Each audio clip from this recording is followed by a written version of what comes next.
Music লাভারদের জন্য সেরা feature phone আবারও নতুনভাবে লঞ্চ করে দিয়েছে এইচএমডি গ্লোবাল, যার মডেল নোকিয়া 5310 এক্সপ্রেস মিউজিক 2024-এর এডিশন। আর নোকিয়ার এই এক্সপ্রেস মিউজিক সিরিজের ফোনগুলা কিন্তু খুবই পপুলার, কারণ এই ফোনের সাউন্ড কোয়ালিটি কিন্তু অস্থির লেভেলের হয়ে থাকে। সো আজকের ভিডিওতে জানাবো ফোনটাতে কি কি ইমপ্রুভমেন্ট করা হয়েছে এবং বাংলাদেশে আসলে কি দামে পাওয়া যাবে। এছাড়াও নোকিয়া 230 2024-এর এডিশন এই ফোনের ভিডিও আমাদের চ্যানেলে আপলোড দেয়া হয়ে গেছে। সো আই বাটনে লিংক দেয়া আছে, আপনারা ওই ভিডিওটাও দেখে আসতে পারেন। তো চলুন নোকিয়া 5310 এক্সপ্রেস মিউজিক 2024-এর নতুন মডেল এই ফোনটাকে নিয়ে আলোচনা শুরু করা যাক। প্রথমে যদি ডিজাইনের কথা বলি, অ্যাজ ইউজুয়াল এই ফোনটার 2020-এর যে মডেলটা আছে সেম ডিজাইনেই এইবারও লঞ্চ করা হয়েছে। আর বিল্ড কোয়ালিটির কথা যদি বলি, নোকিয়ার ফোনগুলো কিন্তু সবসময়ই সলিড বিল্ড কোয়ালিটি দিয়েই নিয়ে আসে। যদিও এটা একটা পুরাটাই প্লাস্টিক বডির ফোন,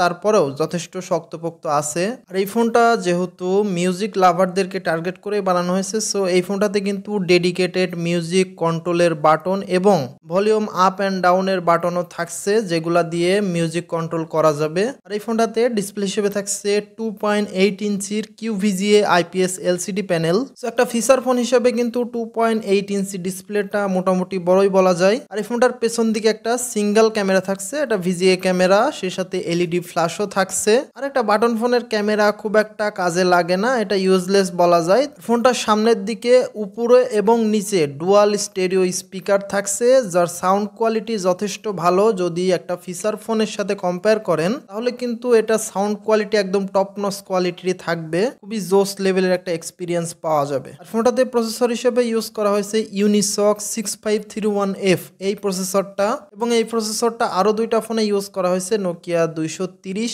এবং নোকিয়া 6310 2024-এর যে নতুন এডিশন আছে ওই ফোনগুলোতেও এই সেম প্রসেসরই ইউজ করা হয়েছে। এবং এই ফোনটাতে অপারেটিং সিস্টেম হিসেবে থাকছে নোকিয়ার সিরিজ 30+। আর এই সিরিজ 30+ যে সফটওয়্যারটা আছে এটা মোটামুটি ইউজার ফ্রেন্ডলি বলা যায়। আর ফোনটাতে ব্যাটারি হিসেবে থাকছে 1450 mAh এর রিমুভেবল ব্যাটারি। সো ব্যাটারিতেও একটা ভালো ইমপ্রুভমেন্ট থাকছে, কোম্পানি ক্লেম করছে এটা 27 ডে পর্যন্ত স্ট্যান্ড বাই টাইম দিবে। তবে মোটামুটি ভালোভাবে ইউজ করলে 3 থেকে 5 দিন যাবে আশা করা যায়। এই ফোনটাতে 8 MB র্যাম থাকছে এবং 16 MB ইন্টারনাল স্টোরেজ থাকছে। সে সাথে ফোনটাতে আপ টু 32 GB পর্যন্ত মাইক্রো SD কার্ডের সাপোর্টও থাকছে। আর পোর্ট হিসেবে ফোনটাতে 3.5mm হেডফোন জ্যাক থাকছে এবং চার্জিং এর জন্য USB Type-C পোর্ট ইউজ করা হয়েছে। সো এটাও খুবই ভালো ব্যাপার, Type-C পোর্টটা এখন কিন্তু আমাদের খুবই কমন একটা বিষয় হয়ে গেছে। এছাড়া ফোনটাতে MP3 প্লেয়ার তো থাকছেই, ওয়্যারলেস FM রেডিও থাকছে, ব্লুটুথ 5.0 থাকছে।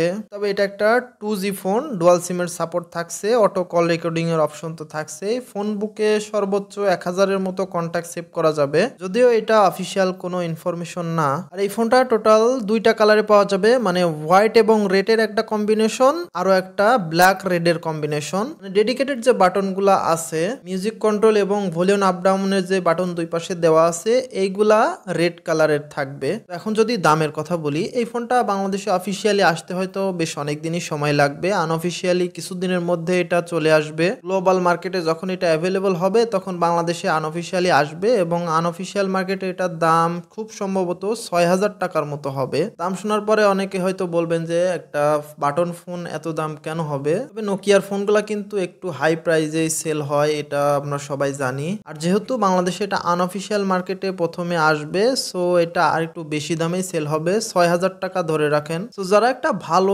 সাউন্ড কোয়ালিটির ফিচার ফোন খুঁজছেন তাদের জন্য এটা হতে পারে খুবই ভালো একটা ডিল, যদি আপনারা দামটা কনসিডার করতে পারেন। সো এই তো ছিল আজকের ভিডিও, দেখা হবে আবার নেক্সট কোনো ভিডিওতে। সবাই ভালো থাকবেন।